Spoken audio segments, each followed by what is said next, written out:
The Kepler 442b research station hung in the darkness like a broken jewel, its hull scarred by micrometeorites and radiation burns. Dr. Elena Vasquez pressed her palm against the cold metal bulkhead and felt the subtle vibration that meant life support was still functioning, barely. Around her, the emergency lighting cast everything in an ominous red glow that made even familiar corridors look alien and threatening. "How long do we have?" asked Commander Chun, his voice steady despite the circumstances.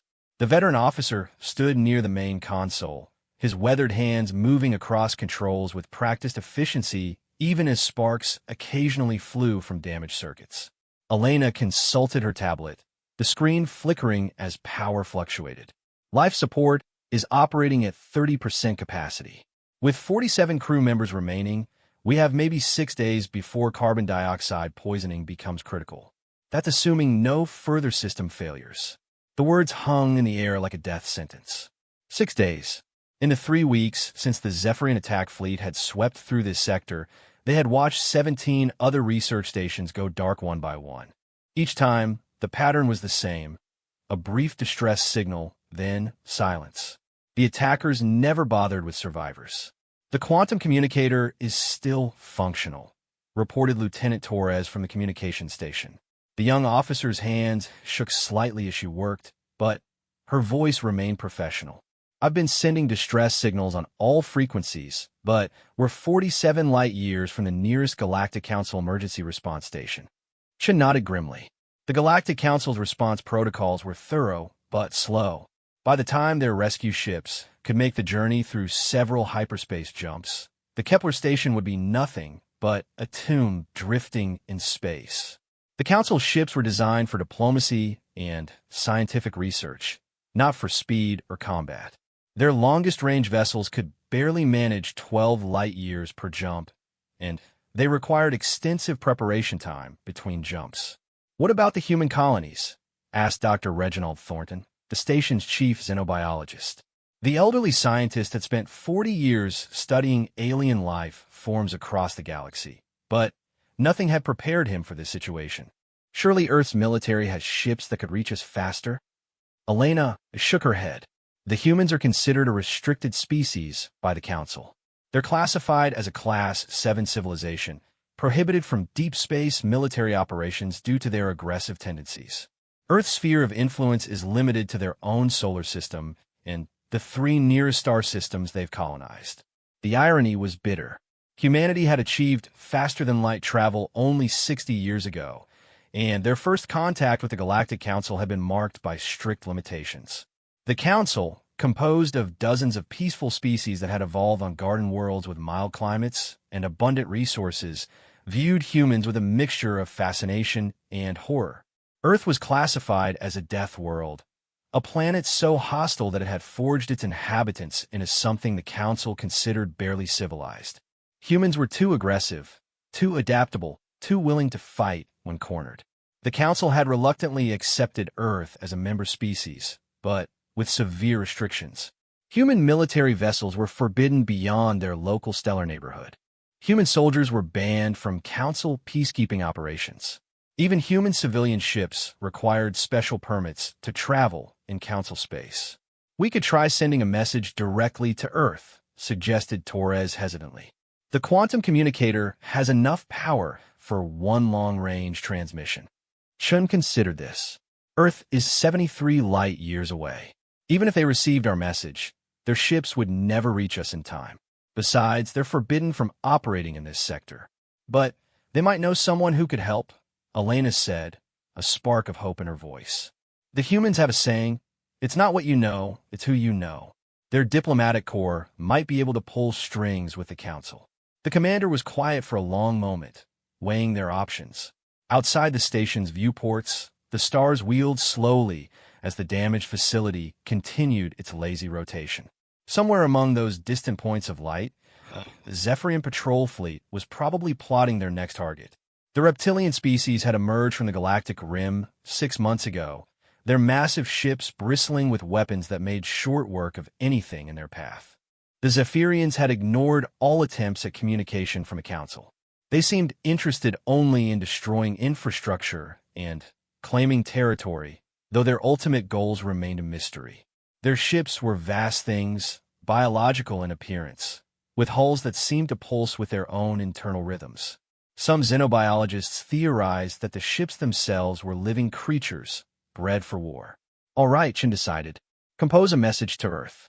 Include everything we know about the Zephyrian attack patterns, our exact coordinates, and the number of survivors. Make it clear that we're not asking them to violate Council restrictions, just to see if they can expedite a rescue through diplomatic channels. Torres nodded and began working at her console. The quantum communicator hummed to life, drawing power from the station's struggling reactors. Elena watched the power consumption readings with growing concern. Each transmission drained their reserves significantly, bringing them closer to total system failure. As the message compiled, other crew members gathered in the command center.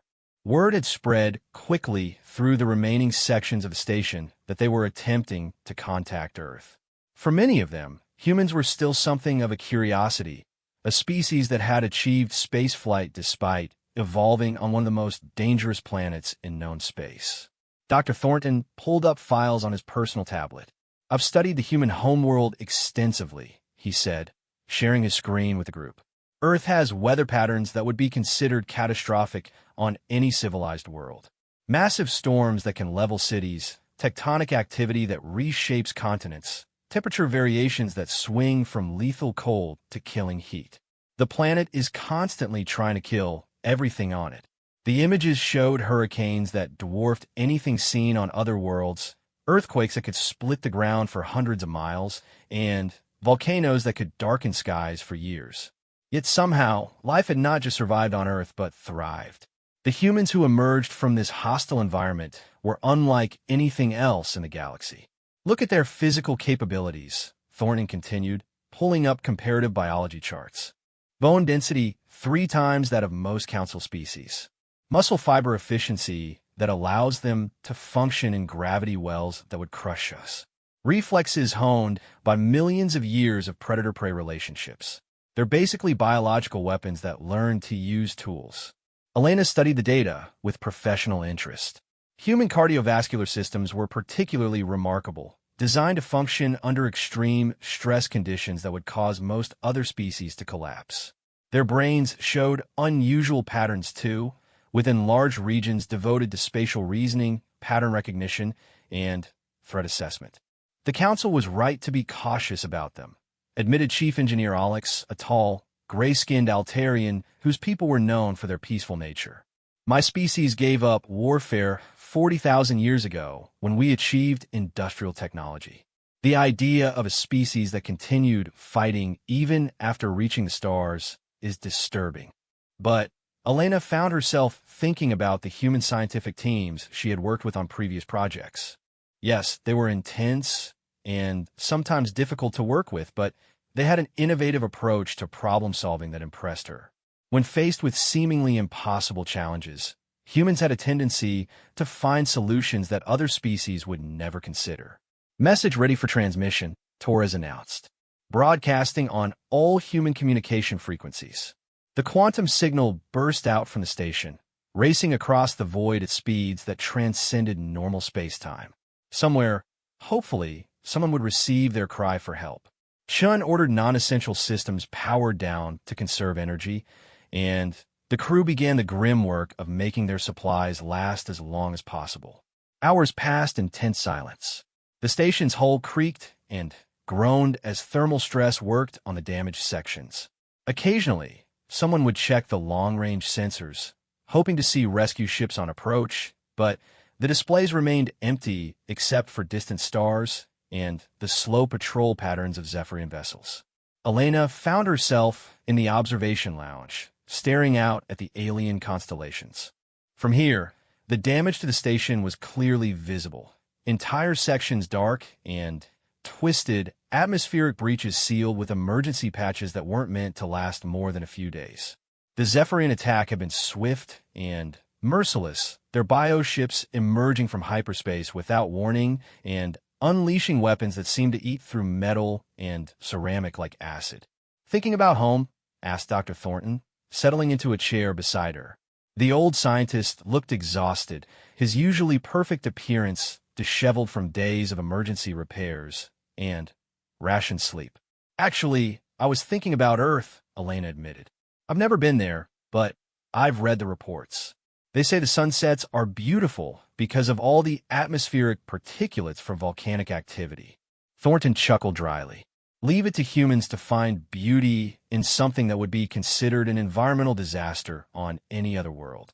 Did you know they actually have recreational activities that involve jumping out of aircraft or climbing sheer rock faces? They seek out danger for entertainment. Maybe that's what we need right now, Elena said quietly. Someone who thinks danger is entertainment. The conversation was interrupted by an alert from the command center. Torres's voice crackled over the intercom. All senior staff to the command deck immediately. We're receiving a transmission.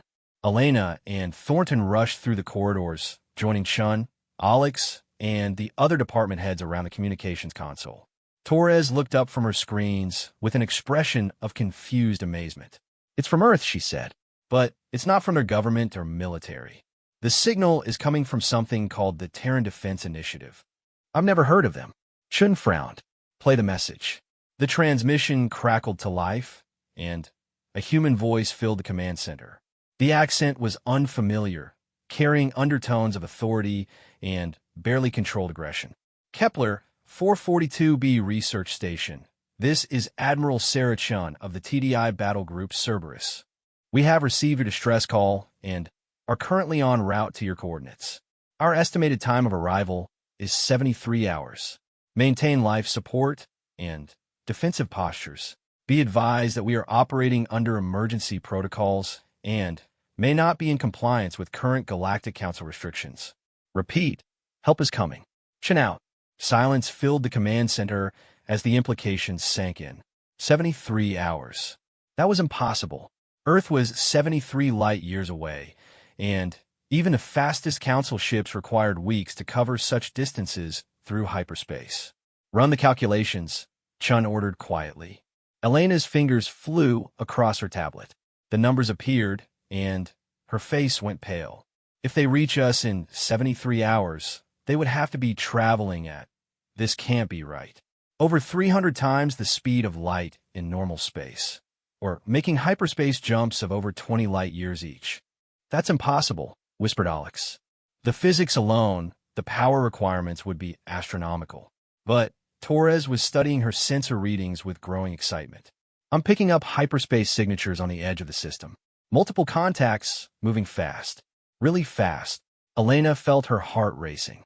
Either the humans had developed technology far beyond anything the Galactic Council possessed, or they were about to discover that Earth had been hiding capabilities that no one suspected. In either case, their chances of survival had just improved dramatically. All departments, begin preparation for possible evacuation, Chen ordered. If the humans are coming, we need to be ready to move quickly. As the crew scattered to their duties, Elena remained at the sensor station, watching the distant contacts approach. Whatever was coming from Earth, it was unlike anything in the known galaxy. The question was whether these mysterious human ships would arrive in time, and what they would find when they got here. Outside the viewports, the Zephyrian patrol ships continued their methodical search patterns, unaware that their easy conquest was about to become much more complicated. The Deathworlders were coming, and they were bringing their particular brand of problem-solving to the crisis. Elena smiled for the first time in days. Sometimes, she realized, what you needed wasn't diplomacy or careful consideration.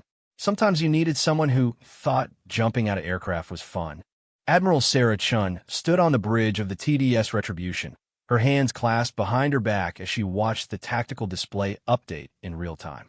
The holographic projection showed their battle group dropping out of hyperspace at the edge of the Kepler 442 system, their ship stealth systems already engaged.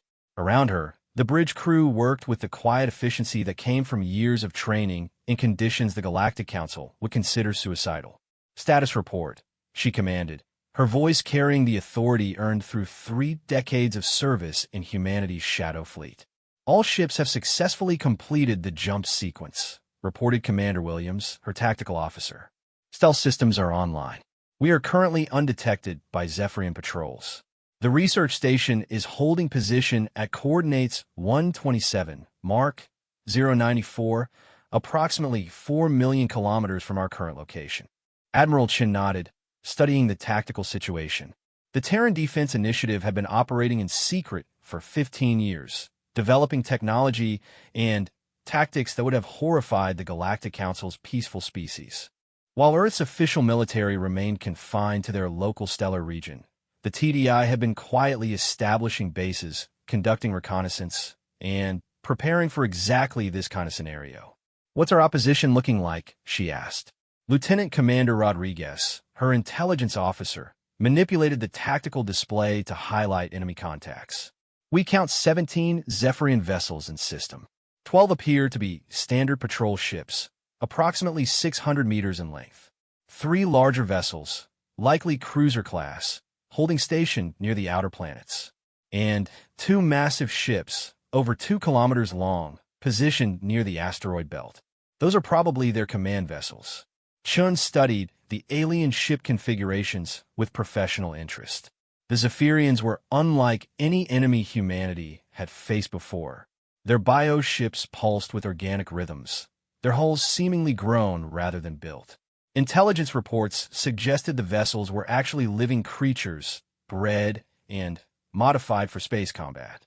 It was an approach to warfare that fascinated and disturbed human military analysts. "Weapons capabilities?" she inquired. "Unknown, but assumed to be considerable," Rodriguez replied. "Intelligence indicates they use some form of energy weapon that can burn through most known materials. The attack patterns on destroyed stations suggest they prefer to disable targets quickly rather than engage in prolonged combat." The Admiral turned to her communications officer. "Any word from the research station?" "They're maintaining radio silence as ordered," replied Ensign Parker. "Last transmission indicated 47 survivors. Life support holding steady, but degrading. They should have approximately 96 hours of breathable air remaining. Plenty of time, if everything went according to plan." But Admiral Chun hadn't survived 3 decades of military service by assuming things would go according to plan. She had built her reputation on preparing for the worst-case scenario, and then preparing for something even worse than that. "Captain Morrison," she said, activating the fleet communication system. "Status of the rescue ships." The voice of the TDS Aurora's captain crackled through the speakers. "Evacuation pods are prepped and ready, Admiral. We can accommodate all 47 survivors, plus emergency medical treatment. The civilian transport ships are standing by in case we need additional capacity." Chen allowed herself a small smile. The TDI fleet consisted of more than just warships. Hidden among the battle group were vessels designed specifically for evacuation and rescue operations. The Council's rescue protocols were slow and bureaucratic, designed for peaceful scenarios. Human rescue operations were based on the assumption that everything was trying to kill you and you had to move fast. "Very good. Captain Singh, what's the status of our electronic warfare capabilities?" Another voice joined the conversation. "All jamming systems are operational, Admiral. We've been monitoring Zephyrian communications for the past 6 hours. Their language algorithms are complex, but our AI systems are making progress on translation. It appears they're planning to attack the research station within the next 12 hours. That timeline was tighter than Chun had hoped, but still manageable. The key would be striking fast and hard, evacuating the survivors, and disappearing before the Zephyrians could mount an effective response. The TDI's advantage lay in speed, stealth, and superior technology, not in prolonged engagements. "All ships, implement Battle Plan Alpha 7, she ordered. "Remember, our primary objective is rescue. Destroy only what's necessary to complete the mission. We're not here to start a war with the Zephyrians." The fleet began to move with practiced precision. The TDI had learned hard lessons from humanity's violent history, but they had also learned the value of surgical strikes and measured responses. Earth's official government maintained its peaceful facade with the Galactic Council, while the TDI operated in the shadows, protecting human interests and occasionally those of friendly species. As the ships accelerated toward the inner system, Chen reflected on the path that had brought them here. The Terran Defense Initiative had been born from frustration and necessity. When Earth first made contact with the Galactic Council, humanity had been eager to join the peaceful community of species exploring the galaxy together. But it quickly became apparent that the Council's definition of peace relied heavily on the assumption that everyone was naturally peaceful. The Council species had evolved on worlds where cooperation was essential for survival. Their planets were generally stable, with mild climates and abundant resources. Warfare was something they had abandoned millennia ago, viewing it as an unfortunate phase in species development that civilized beings naturally outgrew. Humans, forged in the crucible of a world that was actively trying to kill them, had a different perspective. They understood that peace was something you fought for and defended, not something that simply existed. When the Council restricted human expansion and military development, a group of far-sighted leaders had begun the TDI project. Admiral, reported Commander Williams, interrupting her thoughts. We're detecting increased activity from the Zephyrian patrol ships. It looks like they're beginning to converge on the research station. Chen studied the tactical display with growing concern. The alien ships were moving in a coordinated pattern, their bioholes pulsing with increased energy readings. Whatever the Zephyrians were planning, it was happening ahead of schedule. How long until we're in weapons range? She asked. 47 minutes at current acceleration, Williams replied. Too long. The Zephyrians would reach the research station in less than 30 minutes. Chen weighed her options quickly. They could increase acceleration, but that would mean arriving with depleted energy reserves and potentially compromise stealth. Or they could try to create a distraction. Launch probe package Echo 4, she decided. Program it to simulate a Council rescue fleet emerging from hyperspace near the 7th planet. Maybe we can draw some of their attention away from the station. The probes launched silently from the Retribution's hull, racing ahead of the battle group on trajectories that would take them well away from the actual rescue operation. Each probe was equipped with sophisticated holographic generators that could create false sensor readings, making a few small devices appear to be a fleet of large ships. Probes away, reported Williams. Holographic projections will activate in 11 minutes. Chen nodded, then opened a channel to the research station. It was time to let them know that help was almost there. Kepler, 442b Research Station, this is Admiral Chen.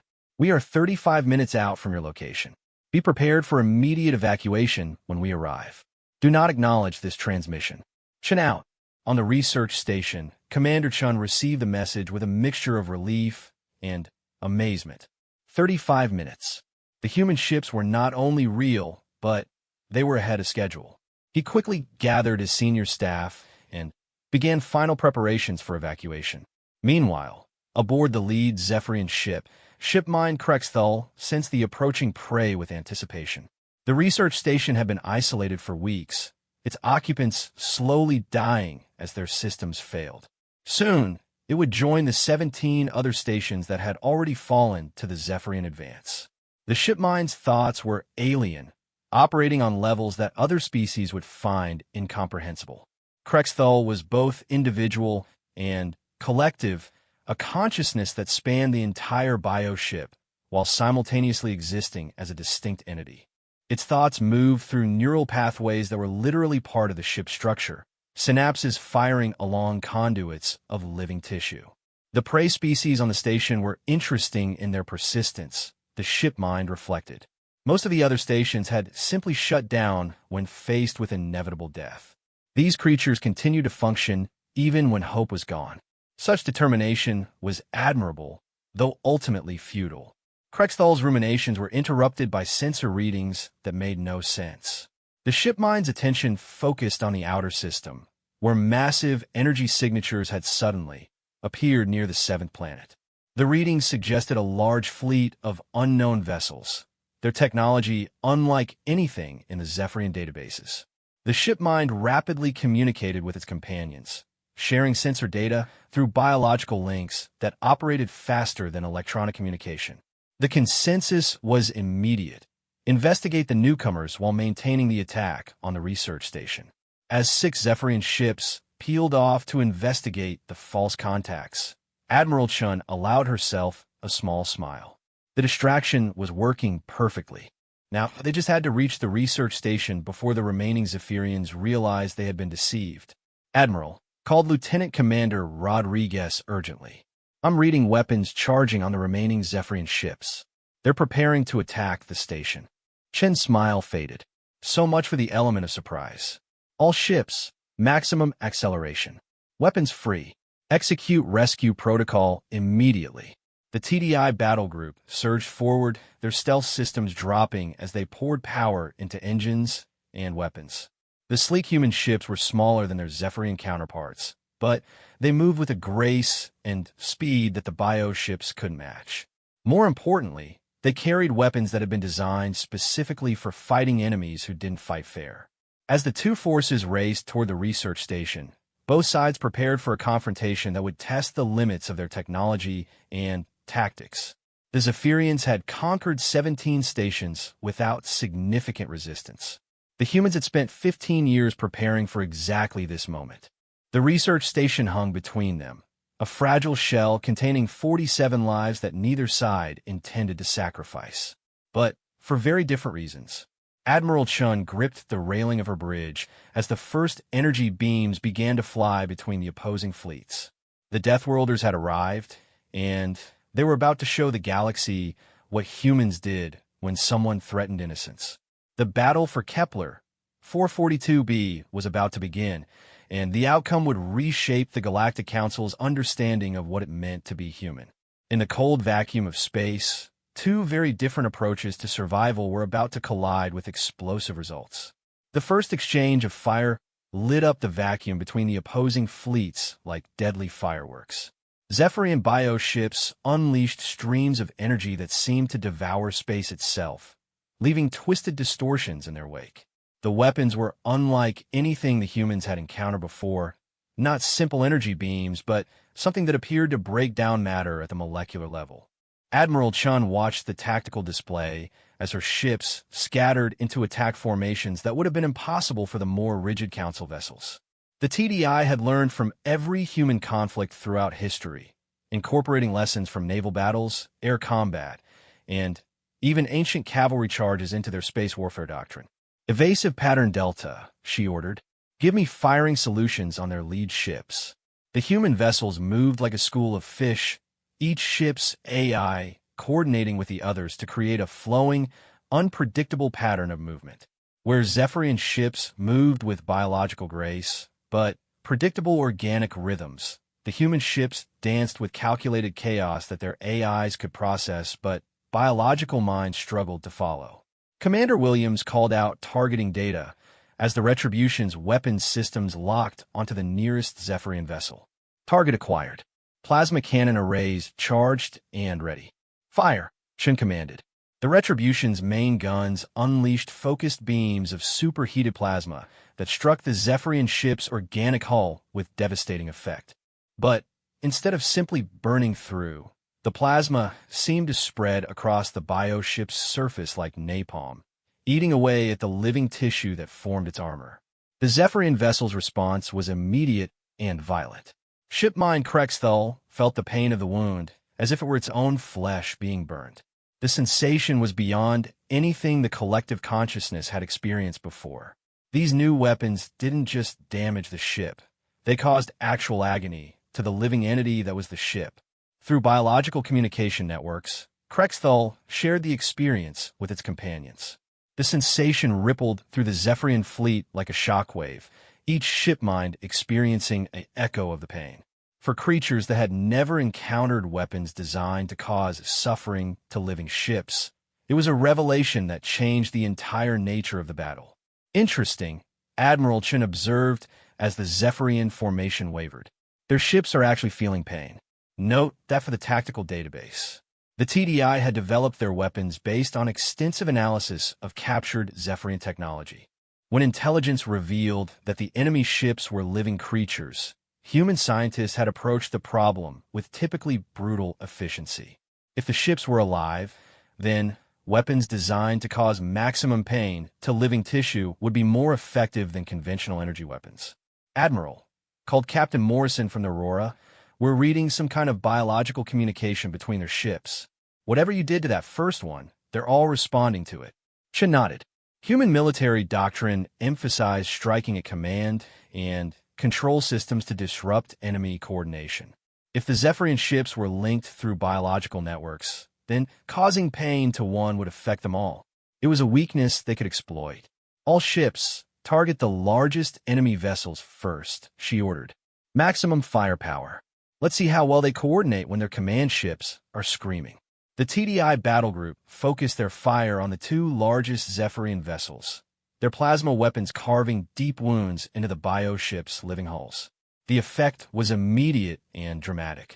Both ship minds found their thoughts clouded by waves of agony, their ability to coordinate the fleet severely compromised. But the Zephyrians were not defenseless. As the pain-distorted commands reached the smaller ships, they began attacking with desperate fury. Their energy weapons reached out toward the human ships like tentacles of destruction, seeking to eliminate the source of their torment. The TDS Cerberus took a direct hit from a Zephyrian energy beam, its shields flaring and failing under the assault. The ship's armor held, but barely. Captain Torres fought to keep her vessel in the battle as damage reports flooded her bridge. Hull breach on decks 4 and 5, reported her damage control officer. Emergency force fields are holding, but we've lost main power to the starboard weapon arrays. Reroute power from life support, Torres ordered without hesitation. We can hold our breath longer than we can hold them off. It was a typically human response, accepting personal risk to maintain combat effectiveness. The Zephyrians, despite their superior size and firepower, found themselves facing an enemy that seemed willing to sacrifice anything to achieve victory. Meanwhile, on the research station, Commander Chun watched the battle through the station's sensors with a mixture of awe and terror. The human ships moved like nothing he had ever seen, their tactics aggressive and seemingly reckless. They were outnumbered and outgunned, yet they fought as if they expected to win. "How are they doing that?" asked Dr. Thornton, staring at the tactical display in amazement. "Those ships are barely a quarter the size of the Zephyrian vessels, but they're holding their own." Elena studied the sensor readings with growing understanding. "Look at their power signatures. They're running their reactors at levels that would be considered catastrophically dangerous for any Council ship. They're literally pushing their technology beyond safe operational parameters." It was true. The human ships were operating in what any sane species would consider the red zone. Their reactors pushed to the edge of containment failure, their weapons drawing power that stressed every system on the ship. But humans had always been willing to push technology to its breaking point and then push a little further. "Incoming transmission from the human fleet," announced Lieutenant Torres. The voice of Admiral Chun filled the command center, calm and professional despite the chaos of battle raging outside. "Research station, this is Admiral Chun. We're sending evacuation shuttles to your location. Be prepared for immediate departure. You have 10 minutes to gather essential personnel and equipment." Commander Chun activated the station's internal communications. "All hands, prepare for emergency evacuation. Personal effects are secondary to personal survival. Report to evacuation stations immediately." As the research station's crew began their hasty evacuation preparations, the battle continued to rage around them. The human fleet had managed to destroy 2 Zephyrian ships and severely damaged 3 others, but they were taking punishment in return. The bio-ships' energy weapons were devastatingly effective, and the human smaller vessels couldn't take many hits. Shipmind Krexthal, despite the agony clouding its thoughts, began to recognize patterns in the human attack strategy. These creatures fought with a combination of technological superiority and tactical brilliance that was unlike anything the Zephyrians had encountered. More troubling, they seemed to adapt and learn even in the middle of combat. The shipmind had participated in the conquest of hundreds of worlds, but always against species that fought in predictable patterns. Council races had consistent tactical doctrines based on established military theory. The humans seemed to make up new tactics on the spot, their strategies flowing and changing as they exploited weaknesses that other species wouldn't even recognize.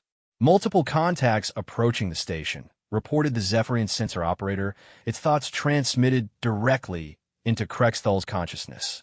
Small craft moving fast. The ship mind focused its attention on the new contacts. Human evacuation shuttles, racing toward the research station at speeds that seemed suicidal. They were flying through the middle of an active combat zone, dodging energy beams and debris with precision that suggested either incredible skill or complete insanity. Krexthal ordered the nearest patrol ships to intercept the shuttles, but the human escorts were ready for that response. 2 TDI fighters peeled off from the main battle group, their sleek forms moving with predatory grace as they engaged the Zephyrian interceptors. The dogfight that followed would have been impossible for most species to even perceive, let alone participate in. Human reflexes, honed by millions of years of evolution on a world where hesitation meant death, allowed their pilots to react to threats with superhuman speed. Their ships pulled G-forces that would have liquefied most other species, but humans had learned to function under extreme acceleration. Lieutenant Commander Jessica Vance, piloting the lead fighter, felt the familiar surge of adrenaline as she locked onto her first target. The Zephyrian patrol ship was larger and more heavily armed, but it moved with the predictable rhythm of a living creature. Vance had grown up hunting game animals through Earth's forests, and she applied the same instincts to space combat.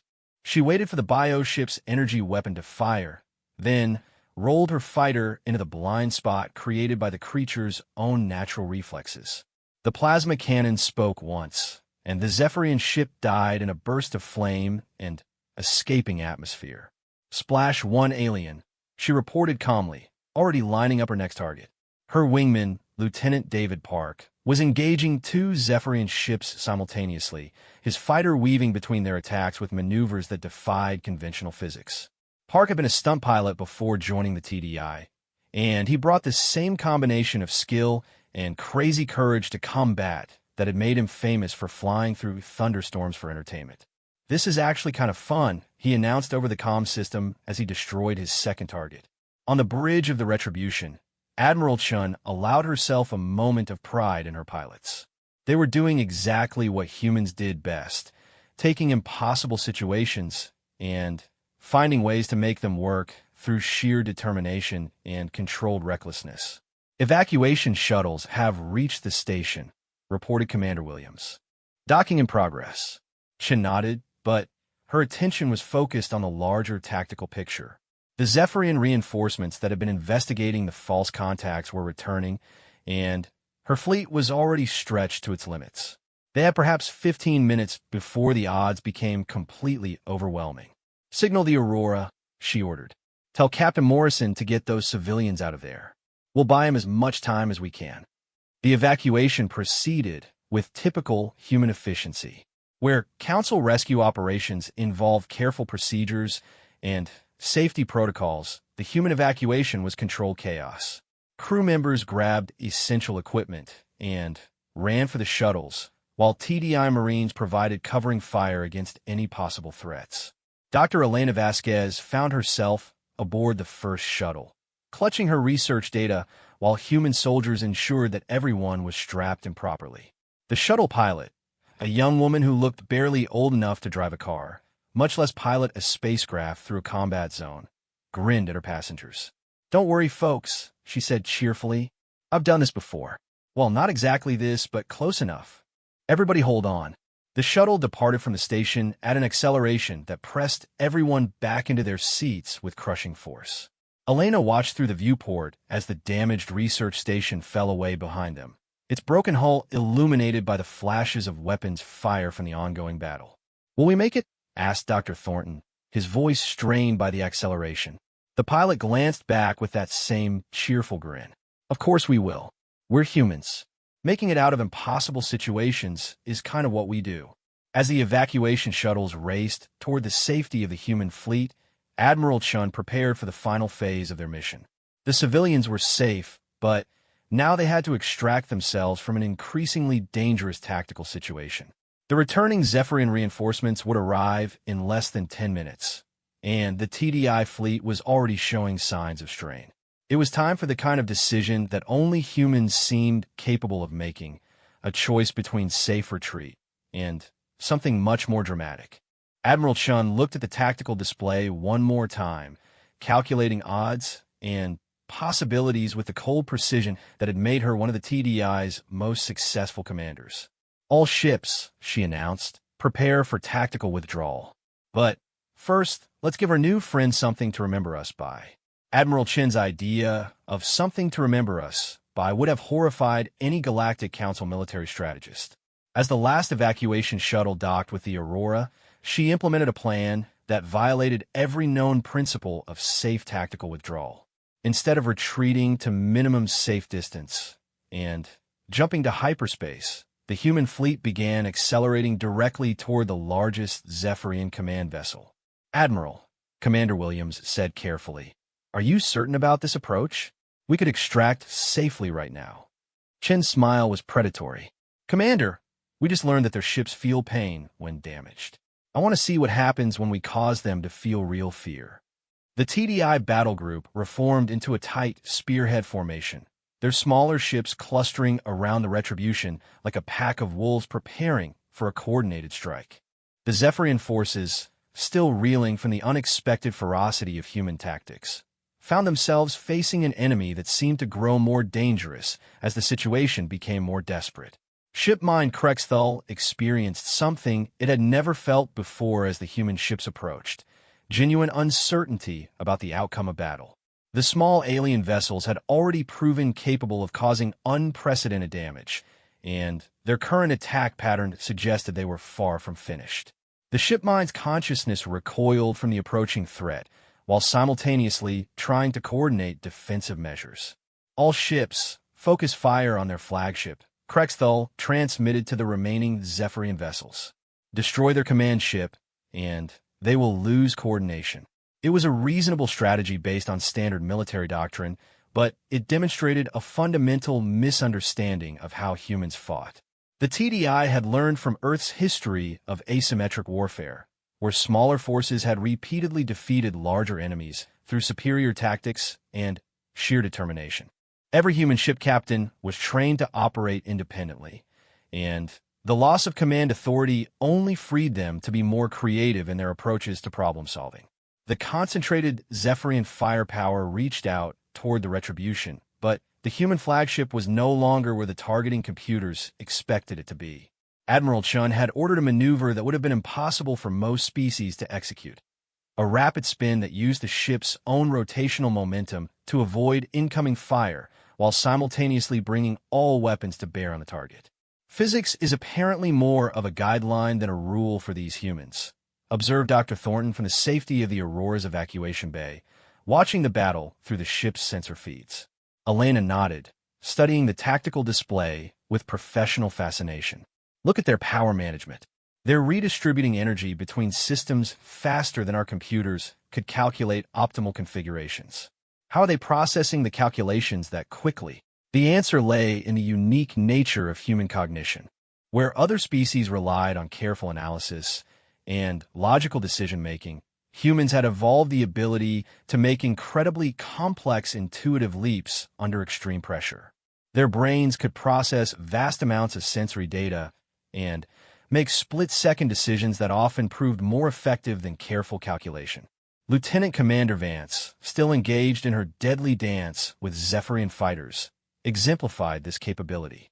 She was flying by instinct now, her conscious mind surrendering control to reflexes that had been honed by evolution and training. Her fighter moved through the combat zone like a living thing, avoiding destruction through a combination of skill and what other species would consider impossible luck. Splash 3, she reported as another Zephyrian ship exploded under her guns. "These things are tough, but they're too predictable. They keep trying to use the same attack patterns." Her observation highlighted another crucial difference between human and Zephyrian tactics. The bioships fought according to instinctive patterns that were encoded in their genetic structure. They were effective against enemies who fought according to similar patterns, but humans had learned to randomize their tactics to avoid predictability. Captain Morrison, commanding the Aurora while protecting the rescued civilians, found himself in the unusual position of trying to retreat from a battle while his escorts were advancing into it. The human rescue doctrine emphasized getting civilians to safety, but it also recognized that sometimes the best way to protect evacuees was to eliminate the threat entirely. "Admiral," he transmitted to the flagship, "civilians are secure. Aurora is clear to engage if needed." Chen's response was immediate. "Negative, Captain. Get our people out of here. We'll finish this and catch up." It was a typically human approach to the problem. Divide responsibilities so that each unit could focus on what it did best. The Aurora would ensure the civilians reached safety, while the combat ships would deal with the immediate threat. No other species would have considered splitting their forces in such a situation, but humans had learned that sometimes the bold approach was the safest one. The Retribution's assault on the Zephyrian command ship was reaching its climax. Admiral Chun had brought her vessel to point-blank range, trading safety for maximum weapons effectiveness. The flagship's plasma cannons were carving deep wounds in the bio ship's living hull, each hit causing shipmine Krexthal to writhe in agony that affected its ability to command the fleet. "Direct hit to their command center," reported Commander Williams. "I'm reading massive internal damage." But the Zephyrian ship was far from finished. Krexthal's pain-clouded consciousness marshaled its remaining weapons, bringing the bio ship's most powerful energy cannon to bear on the human flagship. The weapon was biological in nature, a living organism bred specifically for ship-to-ship combat, and it discharged with a fury that lit up local space. The energy beams struck the Retribution amidships, punching through shields and armor with devastating effect. Emergency alarms screamed across the bridge as damage reports flooded in from all sections of the ship. "Hull breaches on decks 7 through 12, called the damage control officer. "We've lost main power to the port weapon arrays. Structural integrity is compromised." Admiral Chun felt the deck shudder beneath her feet as secondary explosions rocked the ship. Any sane commander would have ordered immediate retreat, but Chun had not survived 3 decades of military service by being sane. She had survived by being effective. "Reroute all available power to the main gun," she ordered. "One more shot." Admiral Williams protested. "If we draw power from life support and structural integrity, we might not survive the weapon discharge." Chen's expression was calm. "Commander, we're humans. We've never been particularly good at surviving, but we're excellent at making sure the other guy doesn't survive either." It was a philosophy that would have appalled the peaceful species of the Galactic Council, but it was quintessentially human. When faced with certain death, humans had a tendency to drag their enemies down with them.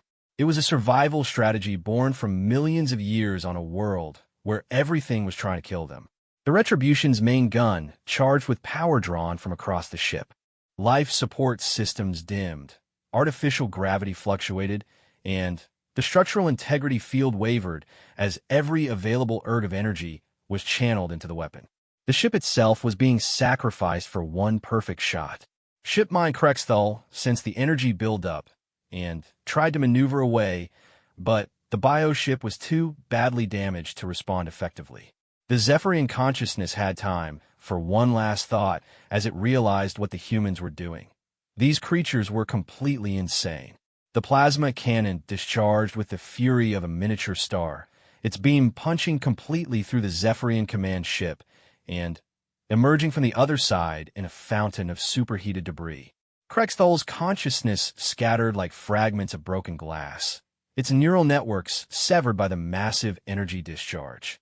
The death of the command ship mind sent shock waves through the biological communication network linking the Zephyrian fleet. Every surviving ship felt their leader's destruction as a physical blow, their own consciousness recoiling from the sudden absence where Krexthal's mind had been. "Target destroyed," reported Commander Williams unnecessarily. The Zephyrian command ship was breaking apart, its biohull losing structural integrity as the living systems that had held it together died. But the victory came at a cost.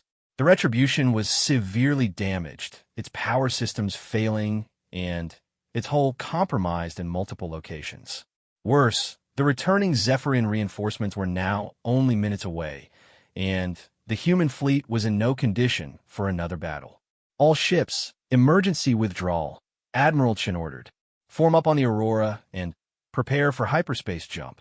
The battered TDI fleet began its extraction, the surviving ships moving to protect their damaged flagship as they accelerated away from the combat zone.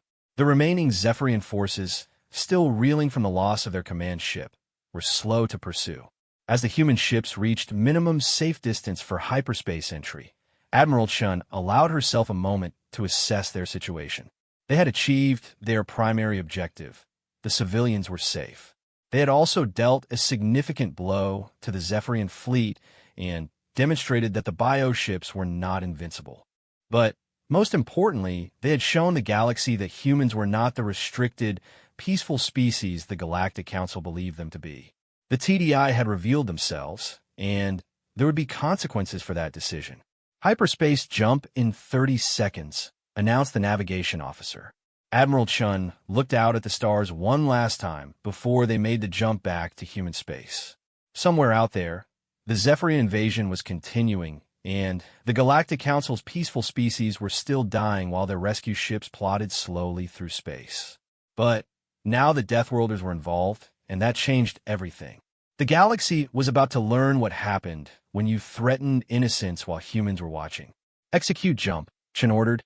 The stars vanished in a blaze of twisted light as the human fleet disappeared into hyperspace, carrying with them 47 grateful survivors and the knowledge that the war in the galaxy had just taken a very different turn.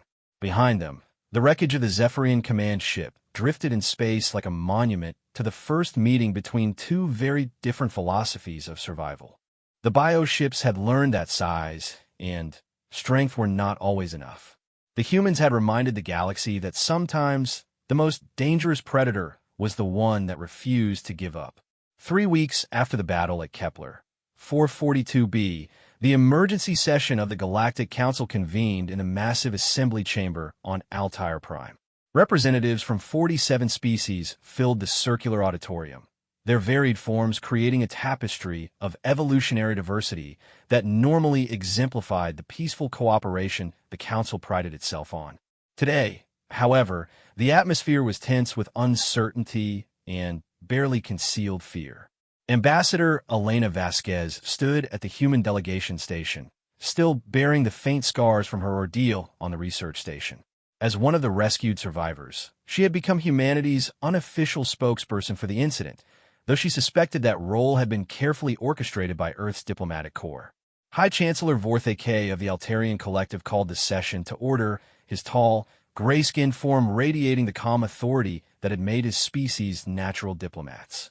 We convene this emergency assembly to address the unauthorized military action undertaken by human forces in the Kepler 442 system, which resulted in the destruction of multiple Zephyrian vessels and the violation of numerous council restrictions. The words hung in the air like an accusation. Around the chamber, various representatives shifted uncomfortably. Elena could see the mixture of emotions on their faces: gratitude for the rescue of their colleagues, fear of human military capabilities, and confusion about how to reconcile their peaceful principles with the necessity of violence. "If I may address the council," Elena said, activating her delegation's speaking protocols. High Chancellor Vorthake gestured for her to proceed.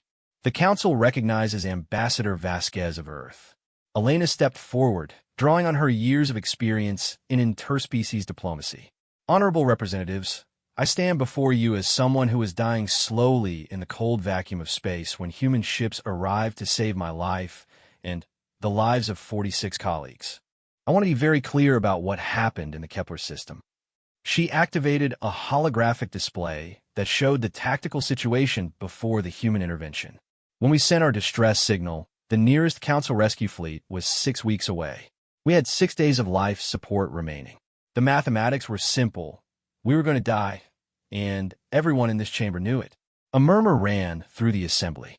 The cold calculation was undeniably accurate, and several representatives from species that had lost personnel in Zephyrian attacks looked uncomfortable with the reminder of their limitations. The humans violated 17 different council restrictions to save us, Elena continued. They operated military vessels outside their authorized zones. They engaged in combat without council approval. They used weapons that the council has classified as excessively destructive. And because they did all of these things, 47 sentient beings are alive today instead of drifting as frozen corpses through space. Representative Quintar of the vegan colonies raised a protest flag. Ambassador Vasquez, no one disputes the positive outcome of human intervention. However, we cannot ignore the precedent this sets. If every species begins operating unrestricted military forces, the peace we have maintained for millennia could collapse. Elena nodded respectfully to the vegan representative. Representative Quintar raises an important point about precedent. But I would ask the Council to consider what precedent we set if we condemn those who saved lives while doing nothing to address the threat that made such desperate measures necessary. High Chancellor Vorthake intervened before the debate could escalate. Perhaps we should hear from a human military commander who led this operation. The Council has requested Admiral Sarah Chun to provide testimony via secure communication link. The Chamber's holographic systems activated, and Admiral Chen's image appeared in the center of the assembly. Even transmitted across dozens of light years, her presence commanded attention. The battle-scarred veteran looked exactly like what she was, a predator that had learned discipline. Admiral Chun, the High Chancellor began, the Council acknowledges your success in preserving lives during the Kepler incident. However, your methods have raised serious concerns about human military capabilities and intentions. Can you explain why Earth maintains such advanced combat forces while officially adhering to Council restrictions? Admiral Chen's response was direct and uncompromising.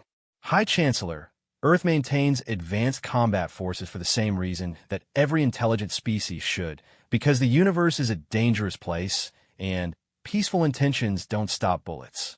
Or in this case, bioenergy weapons. Representative Mordeath of the Centauri Federation, whose people had lost 3 research stations to Zephyrian attacks, leaned forward in his seat. Admiral, our intelligence services had no knowledge of the Terran Defense Initiative's existence.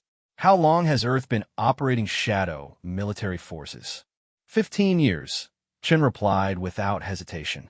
Ever since it became apparent that the Council's response to external threats was inadequate for protecting human interests. We're not the only species with undisclosed military capabilities. We're just the only ones honest enough to admit it when questioned directly. The admission sent another murmur through the chamber. Several representatives exchanged worried glances, clearly wondering what other species might be maintaining secret military forces. High Chancellor Vorthake raised his hand for silence. Admiral Chun, the Council's restrictions on human military expansion were implemented for the protection of all member species. Your homeworld's history of warfare and aggression suggested that unlimited human military development could pose a threat to galactic peace. Chen's laugh was sharp and humorless. High Chancellor, with respect, your definition of galactic peace seems to require that peaceful species die quietly while aggressive ones rampage unchecked. The Zephyrians have destroyed 23 installations and killed over 8,000 Council citizens in the past 6 months. Where is this galactic peace when they needed it? The challenge struck home. Around the chamber, representatives from species that had suffered losses to the Zephyrian invasion looked uncomfortable. The Council's response had indeed been inadequate, slow, bureaucratic, and ultimately ineffective. Elena recognized the moment and stepped forward again. If I may, High Chancellor, I believe there's a fundamental misunderstanding about human nature that needs to be addressed. The Council views humanity as dangerously aggressive, but that's only half the truth. She activated another holographic display, this one showing Earth's history of international cooperation and humanitarian aid. Yes, humans have a history of warfare, but we also have a history of protecting others, often at great cost to ourselves. The same evolutionary pressures that made us capable of violence also made us fiercely protective of innocence. Representative Thironel of the Deltan Unity raised a concerned flag. Ambassador Vasquez, Are you suggesting that humans should be granted exemptions from council restrictions? The regulations exist to prevent any single species from achieving military dominance. I'm suggesting, Elena replied carefully, that the Council needs to reconsider whether our current approach to galactic security is actually providing security. When peaceful species are dying while waiting for help that arrives too late, we need to ask whether our principles are serving our people or just making us feel morally superior while others suffer. The words struck the chamber like a physical blow. The accusation of moral superiority cut deep, particularly because it contained more than a grain of truth. The Council's peaceful species had grown comfortable with their assumption that their way of life was inherently superior to more aggressive approaches. Admiral Chen's image leaned forward slightly. High Chancellor, the Terran Defense Initiative is not seeking to conquer or dominate anyone. We're offering to do the job that the Council has proven incapable of doing, protecting innocent lives from aggressive species that don't share your commitment to peace. And what would you require in return? Asked Representative Colvin of the Andromeda Cooperative, his insectoid features betraying no emotion. Official recognition of our operations and cooperation from Council Intelligence Services, Chen replied. We're tired of operating in the shadows while Council citizens die. Give us the information we need to act effectively, and we'll handle the threats that your peaceful fleets can't. High Chancellor Vorthe K was quiet for a long moment, considering the implications. The offer was tempting. Human forces had proven their effectiveness against the Zephyrians. But it would mean acknowledging that the Council's peaceful approach had failed. The proposal has merit, he said finally, but it would require extensive debate and careful consideration of the precedent it would set. We cannot simply authorize one species to act as the Council's military arm without significant safeguards. Elena sensed an opening. High Chancellor, while the Council debates policy, the Zephyrians continue their attacks. Perhaps we could establish a temporary cooperation framework while the formal procedures are completed. Lives are being lost while we discuss philosophy. Representative Quintar looked alarmed. Ambassador Vasquez, are you proposing to bypass Council authority entirely? I'm proposing, Elena said firmly, that we save lives first and worry about bureaucratic procedures later. The research station survivors exist because humans acted without waiting for permission. How many more people need to die while we debate the proper paperwork? The chamber erupted in overlapping conversations as different species discussed the proposal among themselves. Some representatives looked horrified at the suggestion of bypassing Council authority, while others appeared intrigued by the possibility of effective military response to the Zephyrian threat. Admiral Chen's voice cut through the noise. High Chancellor, the TDI battle group that rescued the Kepler station is currently resupplying at a hidden base 6 jumps from here. We've identified 17 Zephyrian targets in this sector alone. Give us 48 hours, and we can eliminate the immediate threat to your research installations. Absolutely not, declared Representative Morgeth of the Rigelian Assembly. We cannot authorize military strikes without proper oversight and approval procedures. Then, people will die while you're processing approval forms, Admiral Chun replied bluntly. The choice is yours, bureaucratic purity or effective action. Elena watched the debate with growing understanding. This was the moment that would define humanity's relationship with the galaxy for generations to come. The Council could either accept human military assistance and compromise their peaceful principles or maintain their restrictions and watch more civilians die. High Chancellor Vorth AK called for order, his voice carrying the weight of centuries of diplomatic tradition. The Council will recess for deliberation. Admiral Chun, your forces will take no action until we reach a decision. Chen's smile was predatory. High Chancellor, the Terran Defense Initiative operates under human authority, not Council jurisdiction. We'll continue to protect innocent lives regardless of your decision. The only question is whether you'll help us or continue to pretend the problem doesn't exist. The transmission ended, leaving the chamber in stunned silence. The humans had just declared their independence from Council military restrictions, and there was very little anyone could do about it. Elena looked around the assembly, reading the mixture of fear, anger, and grudging admiration on the faces of the various representatives. The galaxy had just learned that the Deathworlders were no longer asking permission to do what they thought was right. As the council recessed for deliberation, Elena knew that everything had changed. The age of human deference to council authority was over, and the age of human protection for those who couldn't protect themselves had begun. The universe was about to become a very different place, and the Zephyrians were going to learn why it was a mistake to threaten innocence while humans were watching. The Deathworlders had stepped out of the shadows, and there would be no going back.